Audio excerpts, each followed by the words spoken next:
We often hear references to the consumer protection agencies, but we really understand how those agencies work and what they do for Americans. Well, here to help us is Katie Alexander with the UK Extension. So we're talking about the Federal Trade Commission, the Consumers Financial Protection Bureau, and of course the Food and Drug Administration.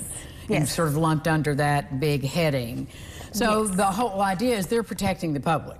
They are. They're here to protect the consumers. I don't know if we realize that there's three, individual ones, because we hear about the FDA, the Food and Drug, which is our food, medicines, and all that. But then, and then of course, the consumer financial, obviously, it keeps consumers from being fraudulently, with money, financial, any scams, keeps all the, mortgage companies, banks, the payday loans, all that falls under there. Anything to do with money, people giving money and earning money and all of that stuff. So, when you know those agencies are in place, they're there for a reason, because there are problems. There are problems, People like to try to get by with things, and that's what these commissions are charged with, to keep everything fair, obeying the laws, and if there are anything, you can always file complaints, which is important. Yes, it is. For the Federal Trade Commission, what are we talking about? The Federal Trade Commission is basically just fair competition with the buyers to protect the consumers, any scams, false advertising.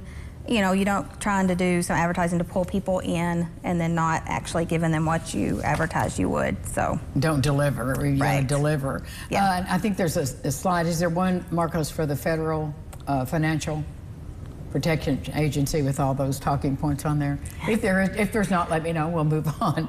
But from your job position and from the extension, why do these things matter? Well, it's important to have, legit resources for people to go to, for us to go to, if there's any questions. Because you can find anything on the internet. Yes, you can. Going to the actual, because they're all .gov, they're in the MoneyWi newsletter, the resources, but to give you the actual information to reach out to the people who can actually help if you do have a problem. Because like we said, there are people, some things sound too good to be true, and sometimes they are. Generally, that's true, right? If they sound too good to be true, they are. How can people access all of this information you bring every month, but this particular article? This especially is a good one. Good info there. Yeah, it's our MoneyWi newsletter, which we have a Facebook MoneyWi page, this is always on there. You can visit any of your local extension offices, they can have it, and then also just our extension websites as well. You can search the MoneyWi newsletter and print it off, or stop by the extension office and we'll print it off for you.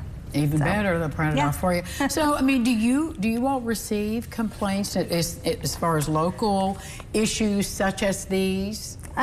Every county's probably different. I personally have not, but it's always good to know if I did get a call like these three resources. What you would do then, you would guide people then to this.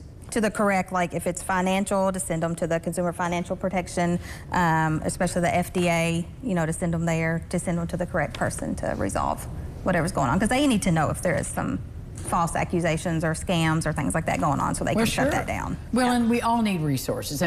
Legitimate ones, and that's what we're talking about here, is legitimate resources. Thank you, Katie. Thank you.